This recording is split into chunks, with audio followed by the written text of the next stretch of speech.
Government officials and tech experts are urging social media platforms to ramp up their monitoring of extremist propaganda.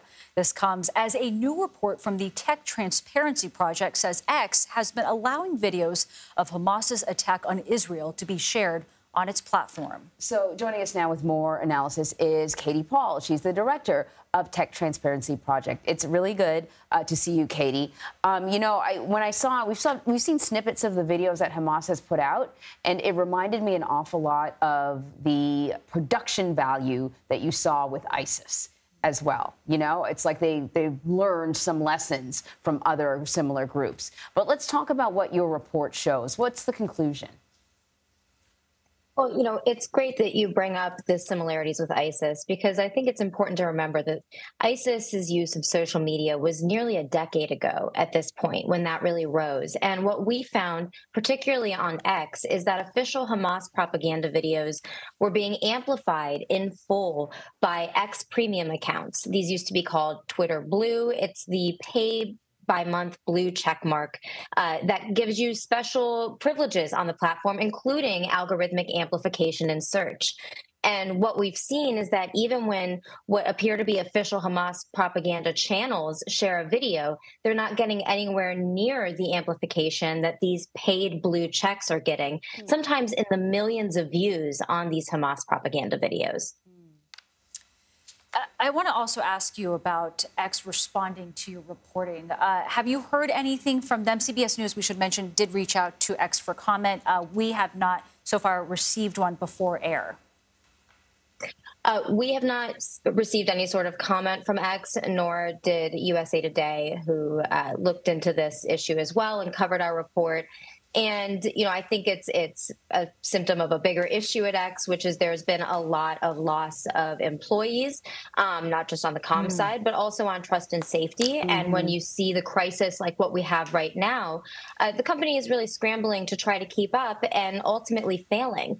One of the most concerning things we found about the videos that we identified being amplified, many of which are still active on the platform, is that the issue with those that were shared by blue checks, X itself was actually monetizing those posts with advertisements in the conversations. So that's effectively profiting from official terrorist propaganda.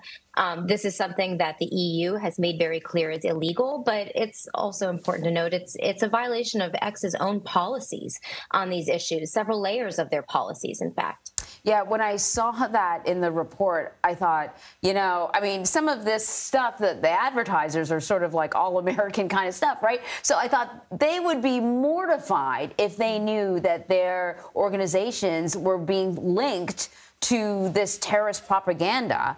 And I would think I thought to myself also, the blue check marks, there are fewer of them than they are everyone else. It should be really easy to monitor at least the blue checkmark accounts if you can't monitor everything else on the platform. So, like, what do social media platforms? What should they be doing to better monitor and limit this extremist propaganda? Well, I think there are several things. And one of the most important things, especially with highly charged crises like these, where you have a lot of emotional content, a lot of important documentation that's also happening, is to have more human reviewers that are addressing this issue. Relying solely on technology has been something that the companies have really leaned on in recent years. And ultimately, we see that it's a lot of harmful content that is continuing to slip through the cracks. One of the differences with X as opposed to the other platforms is that because X offers this option to essentially, buy what amplifies you algorithmically in search results, you're not seeing authoritative sources being lifted up when people are searching for Hamas or Israel or Palestine or war. Instead, you are seeing these accounts that are spreading misinformation, that are sharing official Hamas propaganda videos in full or other graphic content.